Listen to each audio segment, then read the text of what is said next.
So thank you everyone for joining us today. And can everyone hear me? Yes, okay. Thank you everyone for joining us today for the David Lamb Chair in Multicultural Education Speaker Series, From Open Education to Epistemic and Social Justice. And today we have our third and final talk in this series. And this last talk will be delivered by Dr. Sukaina Walji.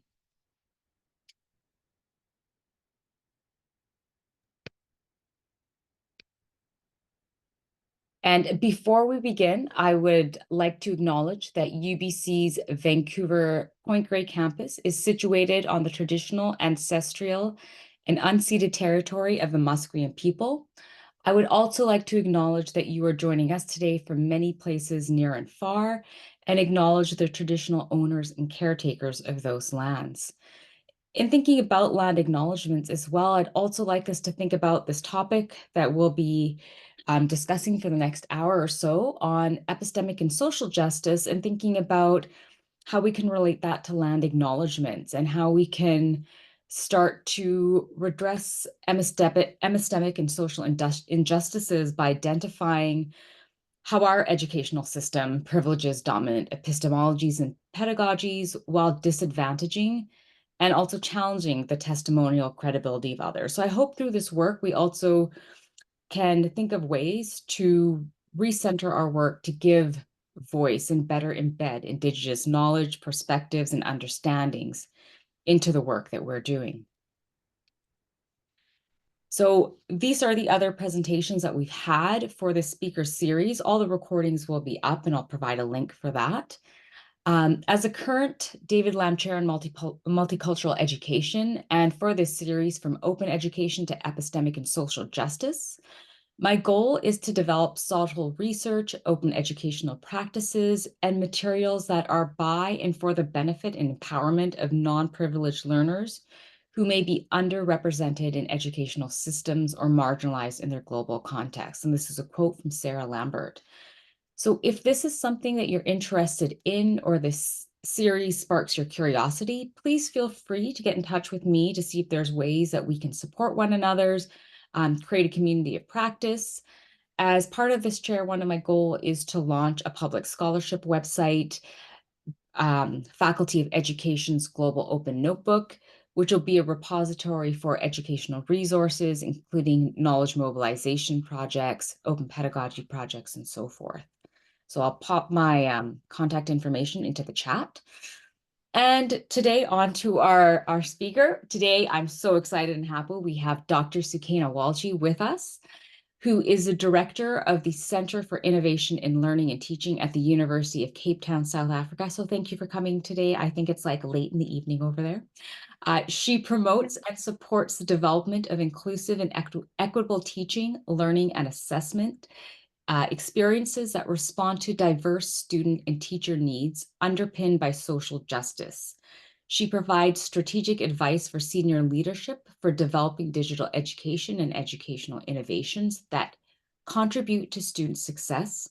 Her current research interests include inclusive assessment practices and responsible approaches to artificial intelligence in education. She has a background in digital communications and developing open online courses, as well as researching open educational practices in global South contexts. So I will stop sharing my screen and I will let Sukaina begin her presentation. Thank you very much, Mr. Rita, for that lovely welcome.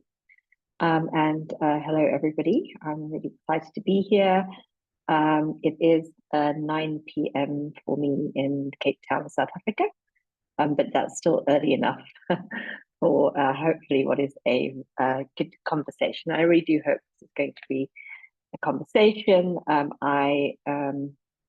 always learning and really very keen to learn from your context as well. But I will really happy to be sharing, something from our context at the University of Cape Town, something about South African context that really speaks very, really aligns with the goals of your chair, Sarita, when you were reading that out, what you were saying around epistemic and social justice and access for the very many marginalized students. That really did speak to me. So So thank you for that.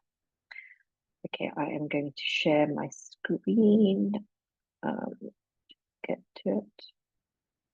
Okay, and you'll just have to tell me if you can see the full screen there Yes. before I get going. All right, okay. Okay, so I'm going to just tell you a little bit about what I intend to speak about. So I'm going to speak a little bit about open pedagogy and social justice in more general terms, but also with the understanding that it is very contextual. I said that I really wanted to talk about assessment and injustices, and I'll explain a little bit more of why I think that's particularly important. And then if you thought you were going to get away from generative AI, you were mistaken, because I think the conversations that we have around this at the moment can't really avoid that. And so I have some thoughts around assessments, open pedagogies, and generative AI, which I will expand on, and then just some future directions for open pedagogy and assessments, more as a kind of thinking tool, if more than anything else. It would be so. Okay, okay. So what I thought we could start with is a Menti meter, just to maybe think about like what we mean when we say injustices. I'm not looking for a definition here, but really like what injustices in education exist for you at the moment. Like what kinds of things you might see as an injustice. So there is a QR code there, and there is also the code itself. And I think if you could just add words, then we can see what the feeling in the room is around that. Just go to stop sharing and go to my NT.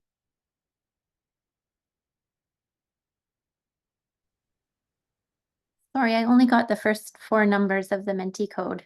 Oh, I'm so sorry. Let me just go back to it. Can you see that now? Yes, thank you. Okay. Yep. Apologies for that. I was telling Sarita earlier that at my institution, we don't really use Zoom anymore for licensing reasons. So I'm a bit rusty with my Zoom, but we will get there.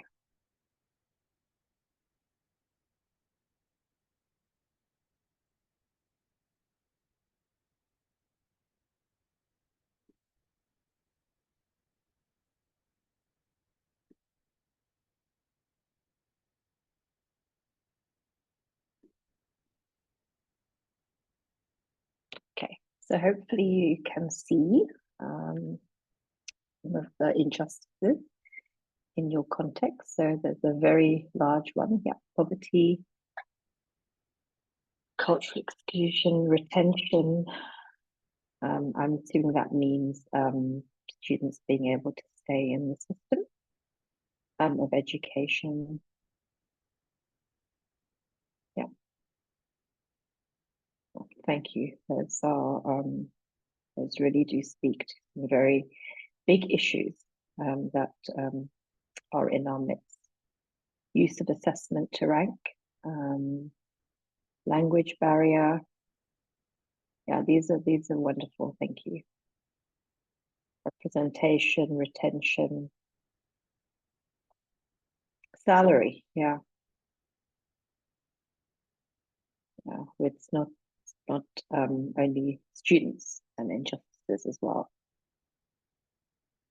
Okay, thank you. I think those do represent the things that cross context as well and cross cultures and really do resonate with our education system. I mean, my experience is more in the higher education system, but I think across the board, those are very worrying areas that that we are hoping to address. Okay, thanks very much for that. Go back to my slides.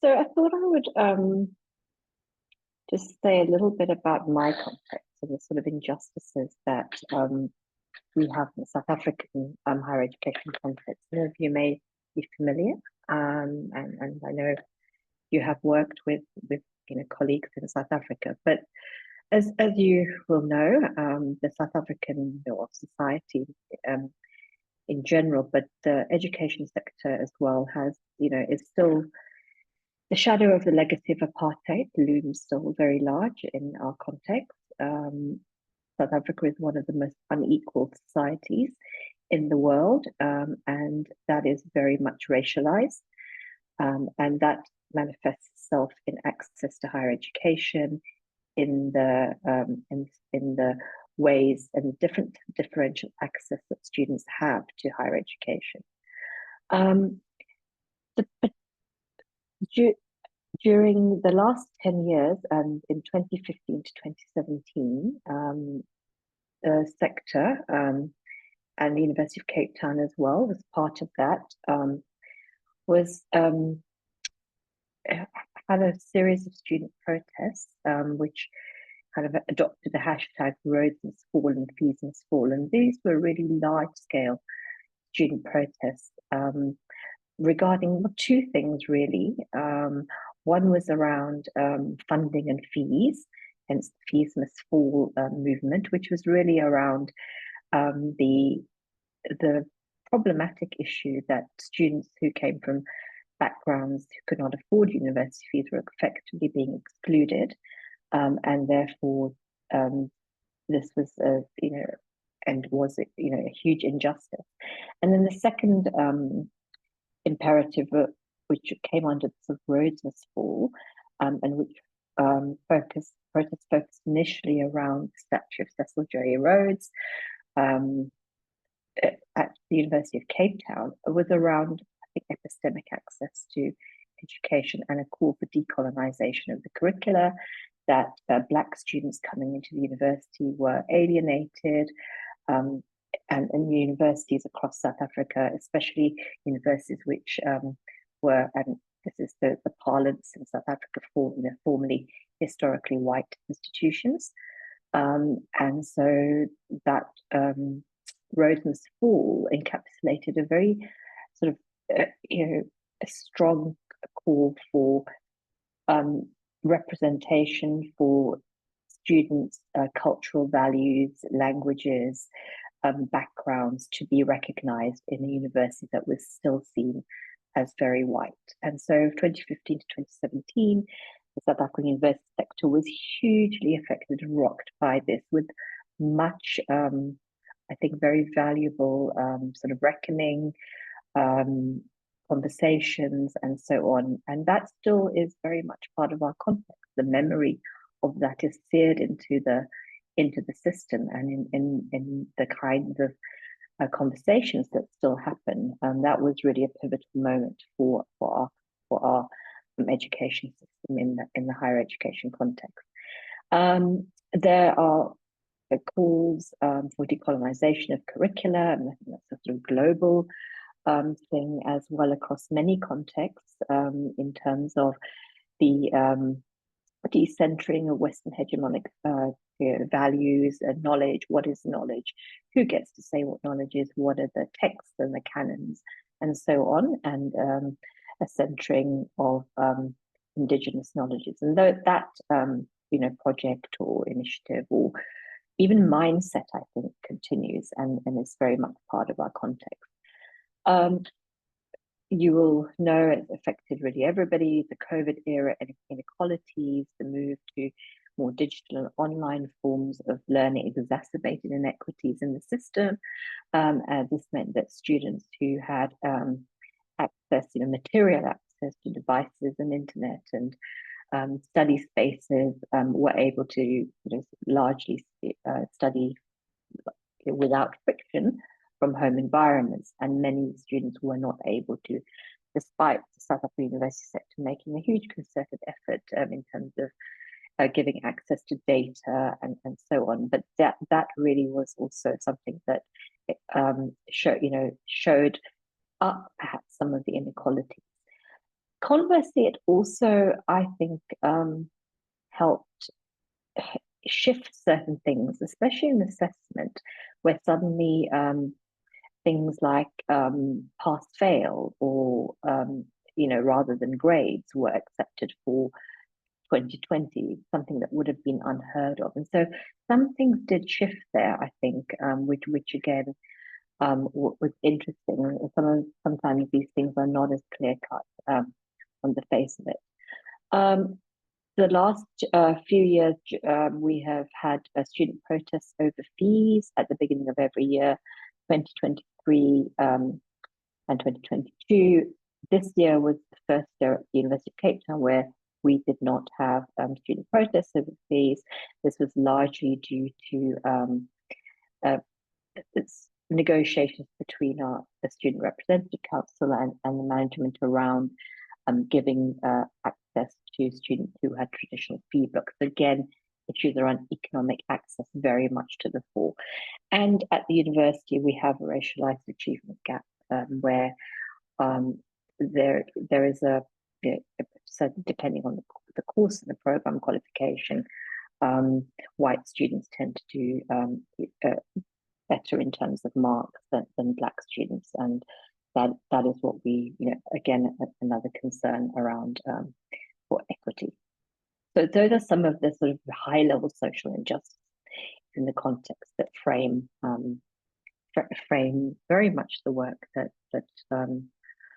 shapes our sort of daily life. So I'm going to move a little bit to open education now, and this is just sorry about the logo soup here, but this is just a signal to say that at the University of Cape Town we've had a sort of long history of open education. From 2007 till now, those are lots of the different types of projects. And I'm going to draw on some of those to illustrate some of the things I want to say. But I'm going to focus on the sort of most recent and active projects or initiative or mainstream initiative now at university, which is the digital for development. And that's the team there that work in my center, led by Associate Professor Glenda Cox, who is also UNESCO Chair in Open Education and Social Justice. And so this is around offering digital open textbooks, a full kind of support service for the staff within the university, but also making a case for open education practices and open textbooks within the South African sector and broadly within other sort of other African contexts as well. So I will draw on some of their work as well. And just say a lot of what I've been saying today is drawing on the work that is done in the center around open education, along with my colleagues. So I'll share the slides and the references are in there. Okay, so maybe I'll also, as I move towards sort of talking about kind of social justice aspects of open pedagogy and open education, I thought maybe just to kind of talk a little bit about definitions. And I'm not intending to give lots of definitions and sort of decide which is the best one or anything, but maybe just to say that actually when we talk about open pedagogy and open educational practices, not quite the same thing, but I'm going to rather cheekily just sort of use them slightly interchangeably. But I think that what we're talking about is sort of multiple definitions, and many people have written about those. And I think Catherine is in the room, so she just to acknowledge her incredible work around this as well. But really, it's around. I found that the definitions there in green, like the ones that have helped me sort of make sense of when we talk about open education, we're trying to delineate between OER, open education resources, open access, pedagogy, open education practices, that the open education practices, as Catherine Cronin's work and definition there, is I find very useful. It's a broad descriptor of practices that include the creation, use, and reuse of OER, which I think most of us are probably familiar with.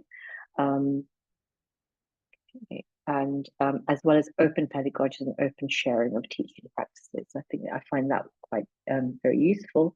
And then also the definition from Tejano and Asino, which is saying that open pedagogy has been touted by advocates as a promising expansion of OER because it involves shifting from making of resources accessible, which is the kind of OER aspect, to impacting the practice of teaching.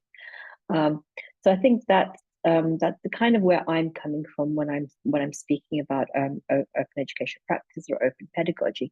I mean, in fact, in the South African context, we don't use open pedagogy so much. Open education practice is a bit more common, and I suppose that's also something I was thinking around how open lands in other contexts globally as well, and how one of the things that I think about when I think about talking about open education and open education practices is how to make it relevant to different contexts, because sometimes even open is seen as something that comes from outside, from the north into the global south. So that's also something that I'm troubling a little bit when we talk about the kind of the promise of open as well. Having said that, at the University of Cape Town, we actually have quite a rich sort of many years of talking about open and open education practices, but sometimes even that sort of translation needs to be kind of recontextualized. And that's why I put also my third bullet point there about I also see kind of open pedagogy and open education practices being aligned with other values-based approaches and aligned pedagogical approaches, whether it's sort of anti-racist pedagogies or critical pedagogies as well. I know it's not the same thing, but I think that there is a kind of a common imperative, and something I think if we can make those moves across context, then we actually have the opportunity to build communities outside of sort of maybe the narrow kind of open education as well. So I think that's just really sort of a point I wanted to make also about the kind of openness of open as well sometimes. Okay, and then again, I mean, the references are there. I found Maha Bailey and colleagues' a paper on framing open education from a social justice perspective. So I think the point I think that was made in the previous seminar, which I sort of managed to listen to, was around the fact that open education practices or open education is not necessarily in itself a social justice, has a social justice outcome or even a social justice intention necessarily, but that you have to be a bit more intentional about it. But I found the kind of typology of open education was quite useful to think about it in terms of dimensions. So if we're talking about open education practices as moving away from content, perhaps in terms of creating OER and sharing OER to process, then it's like, what do we do with that OER, or how do we produce that OER? So the process of it, it can be more or less inclusive, more or less open in itself, and what goes into it. The other kind of dimension is around teacher-centric to learner-centric kind of dimension. So if you have, just for example, if you've created open education resources and the teachers created it, that's great because it's free to access, has Creative Commons license, but it might still be quite a kind of didactic approach to teaching because of the way that it's delivered. But if you have open education resources, which gives the opportunity for learners to either contribute or to annotate, then you're moving across the dimension as well. So again, we're not talking about binaries, we're talking about continuum, we're talking about this sort of almost quite sort of messy but generative, iterative process of working in open education practices. And then all the sort of things in open education are sort of like good pedagogy, like ID, like they're learner-centered. It's about inclusion. active learning. So pedagogies that can be justified in the interest of learning, but it's not necessarily social justice focused. And I think that's what I would like to talk a little bit more about. And again, this will be familiar to those who have worked in open, but around looking at what do we mean when we talk about social justice. So what is the injustice that is being addressed, perhaps? And here this paper talks about sort of three areas: economic, cultural, and political. And then this is drawing on the work of Nancy Fraser, many of you will know, who conceptualizes social justice as participatory parity. And this is Fraser's work is something that we have adopted in different contexts, both for researching open education and also sort of talking about the sort of different kinds of injustice and interventions in our context. And so here, as Fraser says, social justice is a concept that requires the organization of social arrangements that make it possible for everyone to participate equally in society. So it's about participatory parity, and that there are three types of or sort of elements of participatory parity: economic, cultural, and political, and that according to Fraser, all of those need to be considered for moving towards social justice. And here I'm drawing on the work of my colleagues, Cheryl Hodgkin-Williams and Henry Trotter from UCT, who used Fraser's work to develop a framework for analysis for open educational resource and practices, so OER and OEP in the Global South.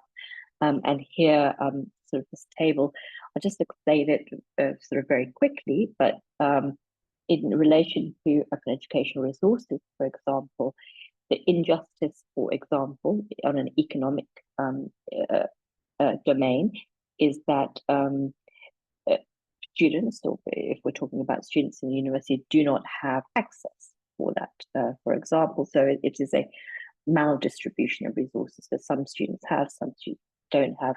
That's on an economic level. And that, I suppose, was the kind of initial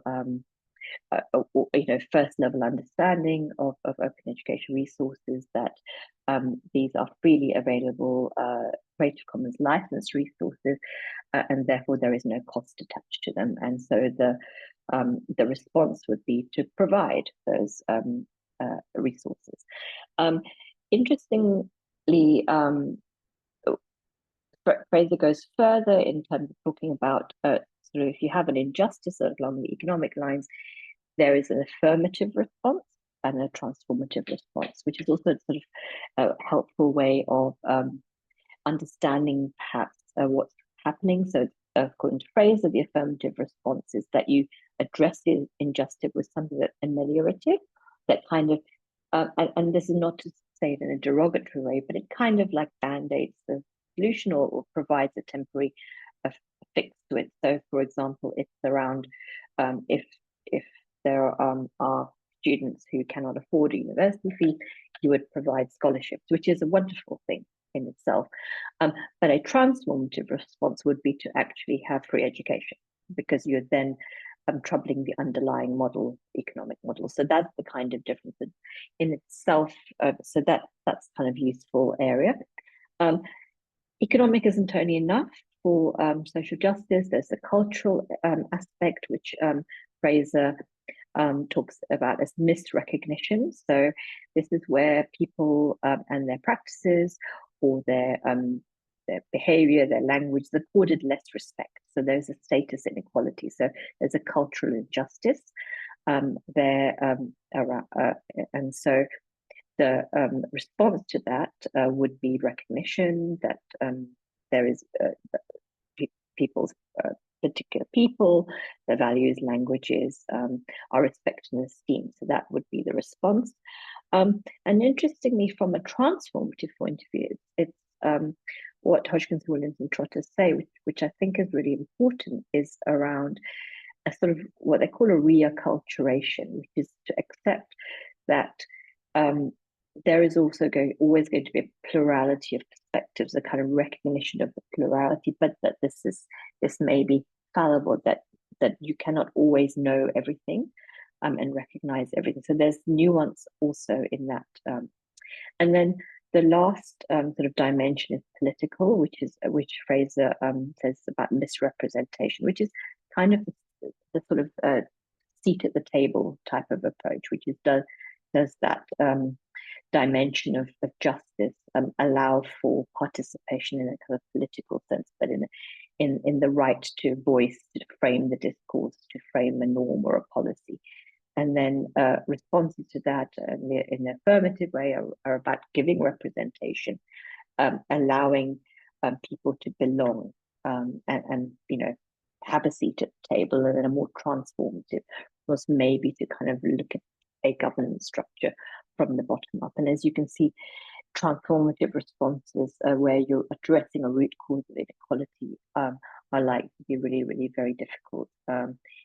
Given the complexity, but again, that I think it's a sort of useful way, and we've found this in our context to fit and to be a very useful layer for looking at different types of injustices and looking at how open education initiatives can meet some or cannot meet some of those injustices across economic, cultural, and political dimensions. I'll talk a little bit more about that. And so I just sort of, this is an excerpt from the Autism and Trotter paper around, so if, for example, if you have cultural in relation to open education resources along the cultural justice dimension, you might have OER, but if you just, so for example, if somebody has OER that is developed from a Northern university and it comes into our context, we just use it as it is, or we translate it into another language uncritically. That is not necessarily, it still has a sort of cultural injustice because it may not be culturally relevant to the context. So the responses to that is around locating and incorporating it into curricula, to look at localizing it, translating it into languages, and then going further is to remix it and trouble it and challenge the hegemonic perspectives in it, or creating new open education routes that go into the pool, I suppose. So that's a kind of example of how we might think about looking at even something like OER, how it can actually, in nuanced ways, create injustice as well as ameliorate. Okay, so I'm going to just talk a little bit about open textbooks now, and before I kind of move on to assessment. I'm just looking at the time. Okay, so I think open text is another example of where OER have been authored by educators. And again, you can see how these fit or can be interpreted along the lines of the kind of the areas of social justice. So in our context, we have open textbooks that are authored by educators, so we can say that they support student learning through free access, so there is an economic element to it.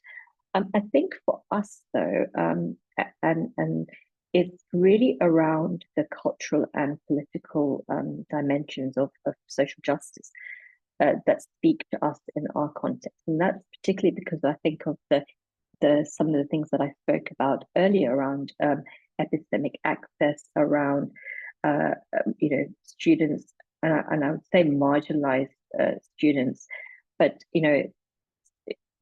our students at university, I mean, Black students are the majority, but they are often due to sort of language or family background marginalized, even though they are the majority. And so these areas around culture and political belonging are really, really important in our context. And I did wanted to play a video just to give you an insight of kind of impact being able to do that can have both on educators and students. So I'm going to just stop sharing this and just play you a video. I don't know if there's any questions in the chat, Sarita, but if there is, you can let me know. There are none so far. You're good. Okay, all right, thank you. Okay.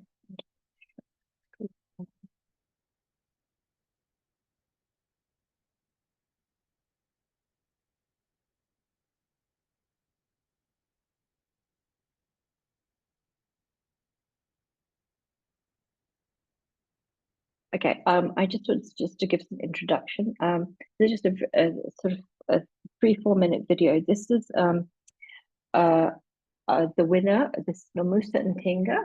She's a lecturer in physiotherapy. She won the annual UCT Open Textbook Award, and she's going to explain something about it. So I'm just going to play this.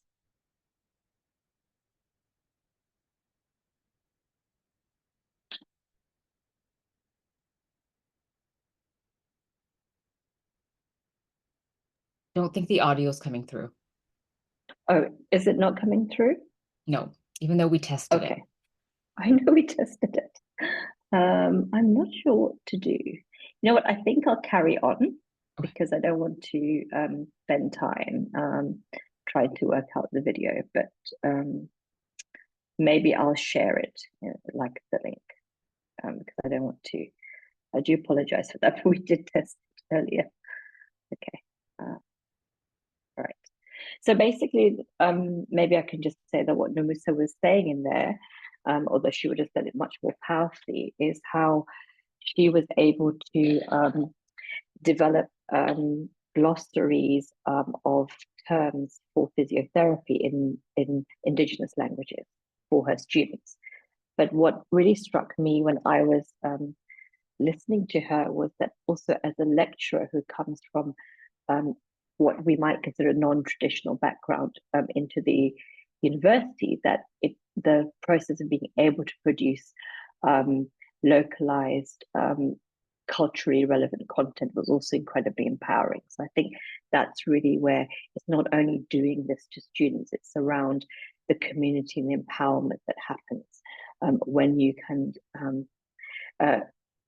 support the development of something like sort of open textbooks, which really is around, but not for the reasons of like just giving free content, but actually around what it means for belonging, in this case around language, and the ability to actually then think in your kind of home language. So anyway, that was sort of what I wanted to say there.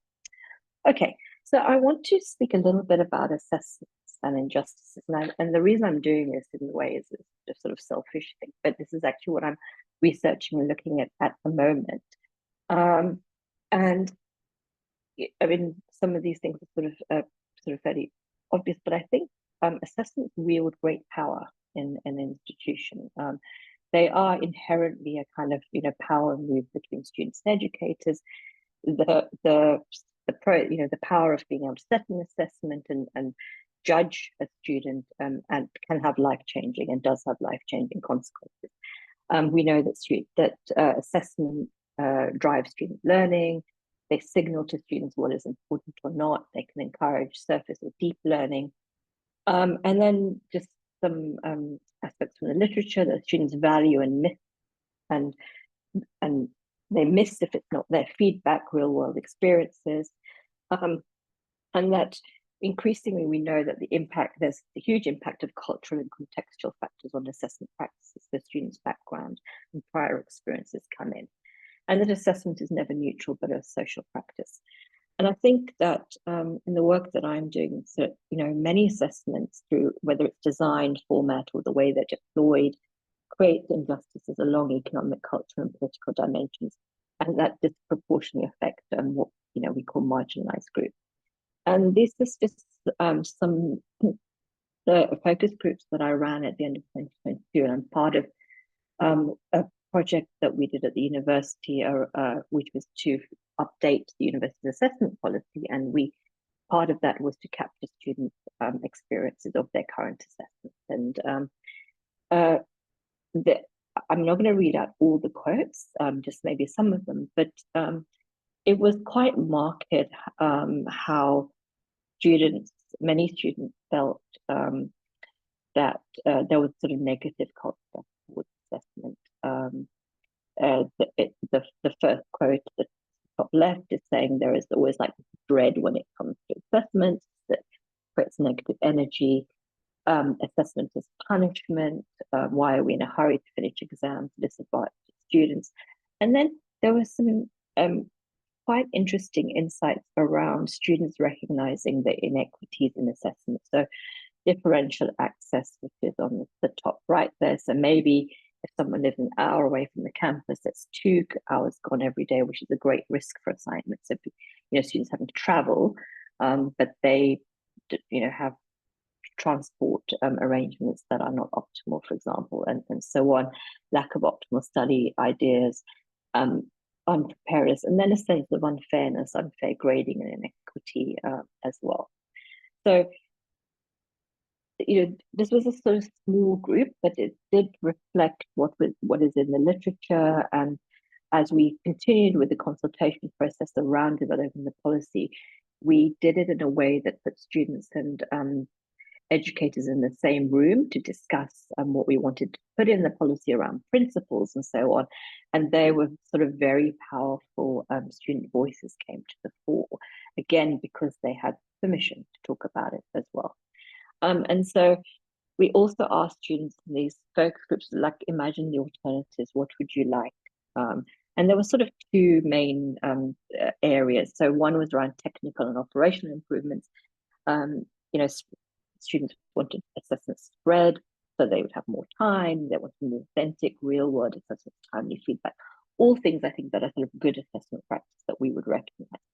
There were also, and then another batch was around, fairer and equitable opportunities to help students see the pupils who understood students' diverse backgrounds came up, opportunities to retake and resubmit, more personalized approaches, student voices counting and course evaluation. So there's sort of like issues of power come up. So that was something that was quite marked for me, especially when I was listening to students and instructors in the same room talking about things. Students were able to actually discern what constitutes fair and equitable assessment practice and wanting to give feedback on them. And interestingly, they also wanted accountability built into guidelines and policy. Again, quite eye-opening and interesting. And maybe I'll just sort of say a little bit about the assessment policy that finally came up. But it is when I read it again, some of the things around, if I just read the first thing, the curriculum change framework, which is one of our current initiatives that came out after the student protests around how to decolonize the curriculum, to change curriculum, made it so that assessment practices can inadvertently perpetuate disparities and foreground the need to view assessment as social practice, and so on. And the other elements talk about how assessment practices can inadvertently perpetuate disparities, but they can also, if designed in a particular way, dismantle barriers and empower diverse student populations. So again, this is something that we are now, we've just ratified this policy, now going into implementation and the work that will now need to be done to make the kind of changes that. So coming back to open educational practices and assessments, the open education practice literature is very rich in the kinds of strategies that one could use in relation to assessment. So probably quite familiar things there, like choice and flexibility in the sort of process, which is all learner-centered. So how might students be invited to complete assessments? How much choice and flexibility? We're moving away perhaps from time-based and visualized examinations to project-based open book kinds of things. Again, these are familiar things.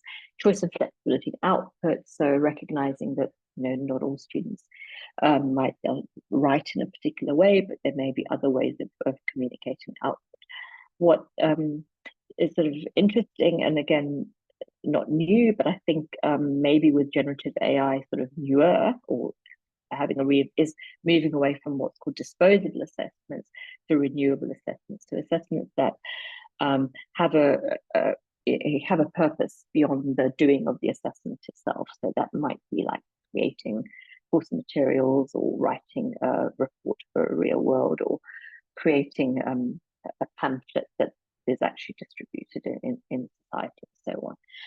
And then other aspects around process orientation. So again, this speaks to the initial framing around OEP to move away from the content process.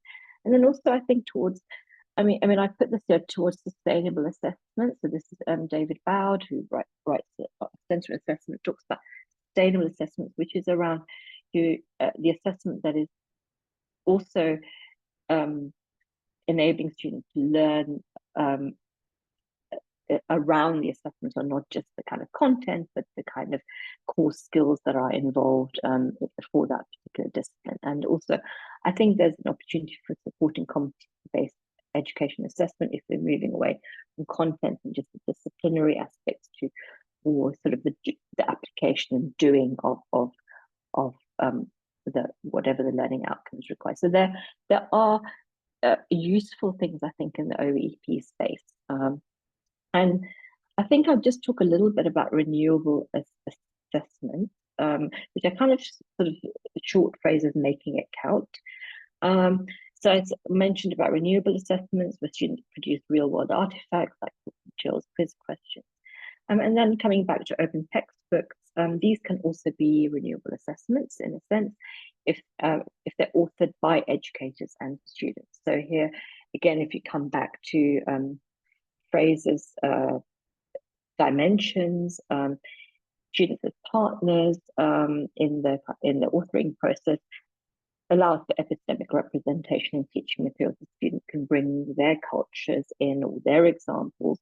And this is particularly important in our context, where often we have textbooks or the canon, which is from the global north, and even things like pictures, for example, are global north, whether it's like snow, or things that are not so familiar in the South African context. And also students' sense of agency and belonging to recognizing their contributions. And I think what I'm saying is that while open textbook authoring has been part of the kind of the teaching and creating of resources, and it can also be part of assessments. I think here I'm just using this example from a recent case study from our digital open textbooks project, a reflection from the lecturer on co-creating open textbooks, saying because there is a lot of input from students themselves, students have been seen to be more engaged in the content. We've tried to bring students in to flatten the hierarchy and create from within. So that's the thing. But I'm going to sort of step back a bit and say it's really hard work, I think. And assessments are often the most difficult aspects to change, partly because they're so reified in their form, even if teaching methods can adjust. I also think that open education practices are not easy to, they are labor intensive. They require support and scaffolding for the instructor as well as students. I mean, at UCT, we're fortunate enough to have a team of people who can help lecturers and instructors and tutors kind of develop these, but we've found how much scaffolding and extra resources is required, whether it's learning design, technical support, and so on. And I think students and educators find it very difficult to find the time to write research open textbooks as part of resource development. So that's the kind of thing that we also, and then that can also introduce other inequalities, as in some students may be able to. Okay, so here's, like, I suppose I'm sort of inserting generative artificial intelligence here, and I'm not going to do this Mentimeter activity just in the interest of time, but we could go back to maybe have a discussion in the chat. But I think what I think has been interesting about the last sort of year is, first of all, that and I've got this table here, and I've put it here in a kind of rather non-critical way, but there are affordances for education in the way that there may be pedagogical use cases. Now, I think it's really quite early. I mean, we're a kind of full year and a bit in. There are almost an overwhelming amount of kind of, you know, advice and resource and case studies and so on. But I don't think we have like enough use case and research to make a call on it. But there are affordances that I think it's worth experimenting in, and here are the pedagogical use cases. If you look at the kinds of description that students can use generative AI for, you know, things like possibility engine, Socratic opponent, you're probably familiar with some of this discourse around, you know, writing aids and so on. And I think that getting into the detail, I think there are possibilities there. But what I'm interested in actually is to think about it around the kind of social and epistemic justice implications. And I think it's really a double-edged sword. So sometimes I think generative AI in the hands of students actually will lead or is leading towards injustices. So I think in some cases, you know, because we know that students are using or could be using generative AI, there is been a bit of a, you know, move away from some of the more inclusive assessment practices that we, you know, have had in the context because post-COVID and so on, and looking at OEP, but because, you know, people think students were cheap, at least in my institution, there has been in some ways a knee-jerk reaction to like, well, okay, we need to put everybody in a room and time them and make sure we can see what they're doing. So there is that possibility, which I think will then lead to injustices that we spoke about around, you know, assessment practices that are kind of hegemonic, that are one size fits all, and so on. We also know that the outputs generative AI are biased. They are based on hegemonic discourses and along the lines of race and language, for example. And so I think there are potential injustices around the use of these around economic, cultural, and political dimensions. I do think, though, that there's the potential for putting them, when these tools are in the hands of students, they can contribute towards participatory parity. And again, early days, but I think if we can design them in ways that they contribute to assessment designs that are process-driven, picking up on a core kind of aspect of open pedagogy around looking at process, and where the value of the doing is in the iteration, the effort, as well as the output. I think as content creators writing a first draft, I know that there's controversy around whether they should be used in these ways, but I think for students for whom perhaps English isn't a first or second language, and or for students who have not had the benefit of you know, years of writing instruction and so on, these can be extremely useful tools, and they are actually possibly, you know, very useful language tools and translation tools. So I think that, you know, this is a complex area.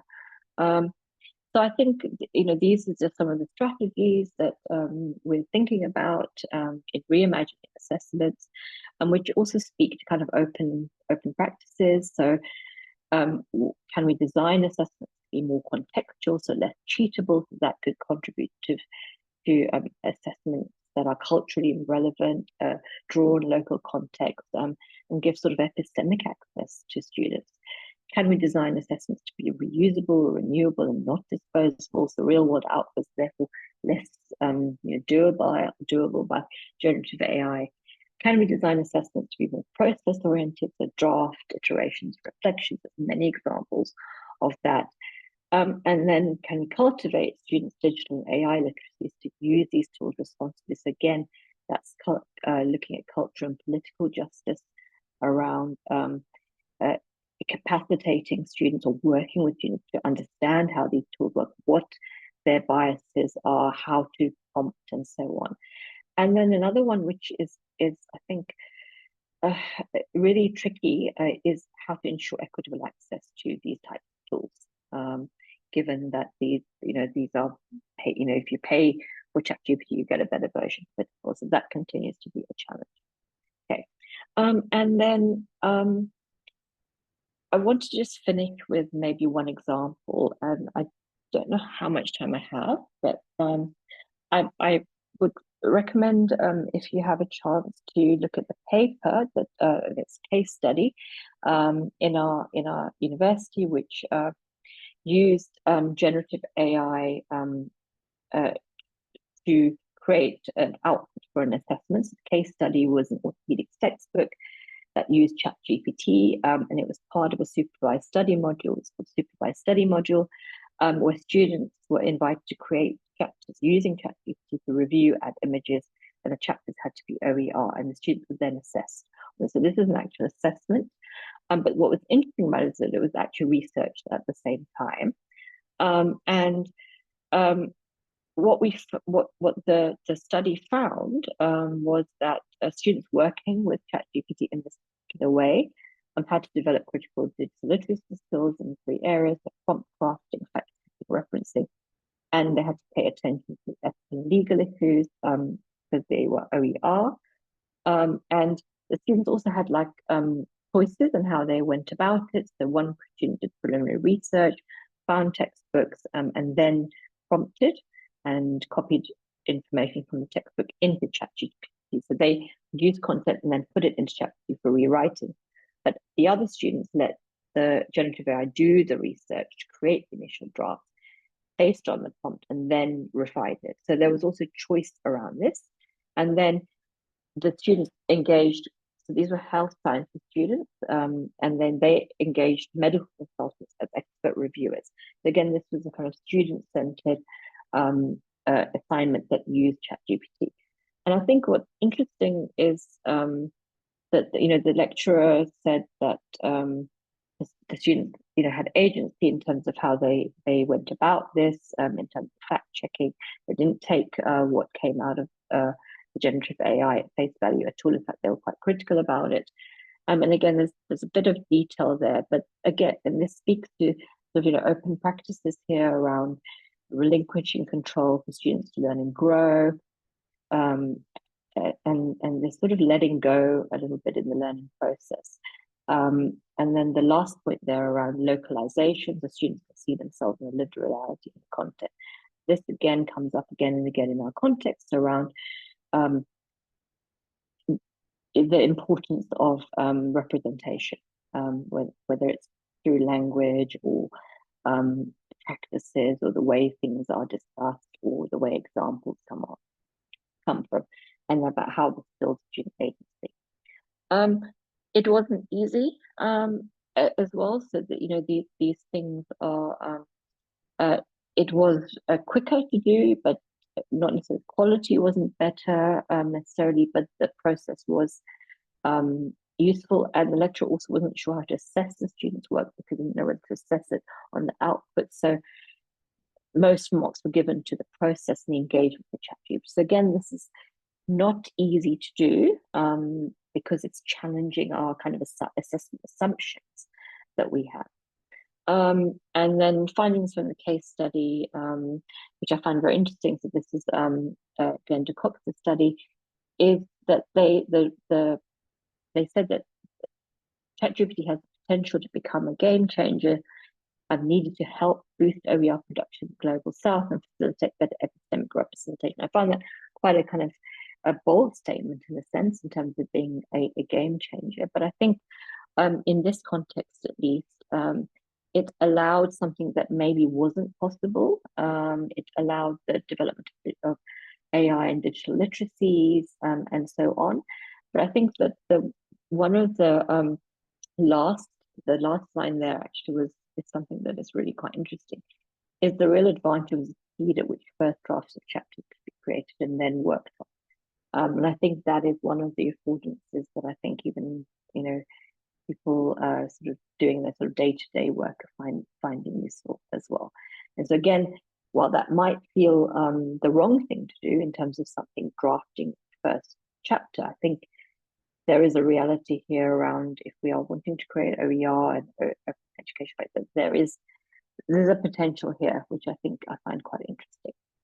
Okay, and I'm just going to sort of wrap up. So if we're imagining reimagining assessments for social justice outcomes, I've put AI here because I'm having like difficulty having conversations around assessment without mentioning it, but it's not necessarily only with AI, but I think developing critical AI and assessment literacies of educators and students, and where generative AI is used, understanding its affordances. And that's also difficult because the technologies and tools are changing. Experimentation as part of reimagining assessments. I think genuinely seeing students as partners and co-creators, redesigning with students. So it may be the content and output, but it may be also assessment designs as well. Certainly some of the research that I was doing earlier that I mentioned, students were very willing to contribute to what they thought were poor or suboptimal assessment practices. And really, this is about building more positive assessment cultures away from punishment culture to participatory and co-creation culture, which I think is underlying imperative of sort of open educational practice. I will stop there. I hope that was interesting. Yeah, I do have some questions and discussion there if we'd like to go there. Thanks. Thank you. That was amazing, Sukaina. We have time for question and answer, and I just want to say this was such an inspiring talk. I loved the discussion about the injustices, recognizing them, the various levels at addressing, and the discussion on generative AI and assessment. I think that's something we're all dealing and grappling with at different levels, and how to think through this. Are there any questions from those of you in the audience? You can put it in the chat, or you can feel free to unmute, whatever you're comfortable with.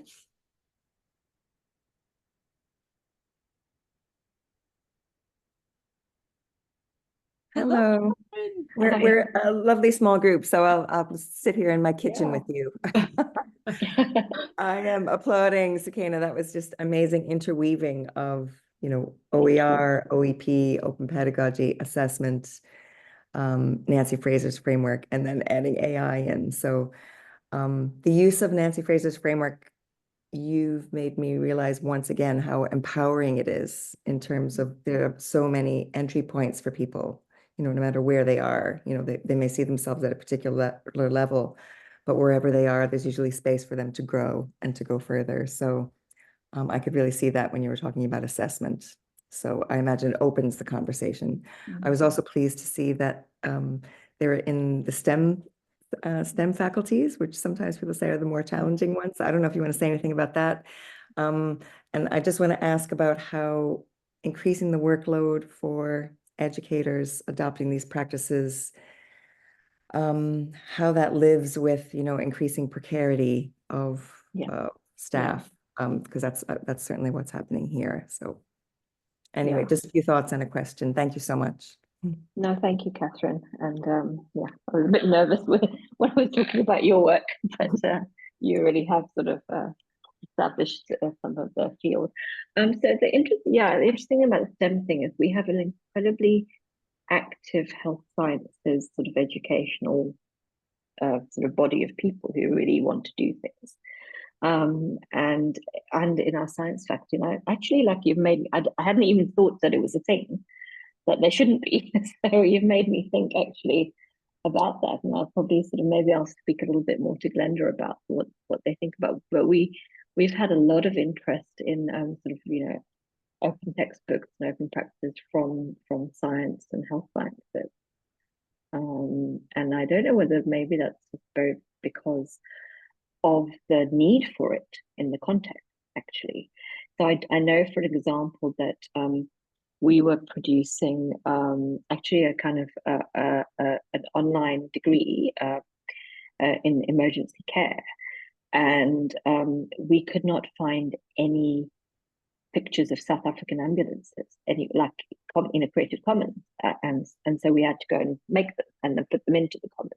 I think the lack of examples and things like that are motivating, especially in the very kind of frontline areas, in terms of health sciences, medicine, and so on. where we've had a lot of interest in developing local, content that can be reused. So that was one thing. And then the workload issue, yeah, I mean, I have for a long time realized that we cannot make assumptions about people's time. So when we cost projects like this, we cost in the time, we warn people, we also pay the student assistants, pay the labor, because I think that's, otherwise you're introducing an inequity, because if you offer it to a class of students, would you like to author this textbook? And then it'll be students who maybe can afford to do that, right? And then you're introducing another hierarchy. So I think we have to be so intentional at all points around design and costing. And sadly, that's where you get into when you have to do this at any sort of scale. It is look at ways of bringing. So we motivate for small grants and things like that, and try and sort of shift money around to make sure that these projects have at least sort of sustainability for the most vulnerable and precarious in those projects.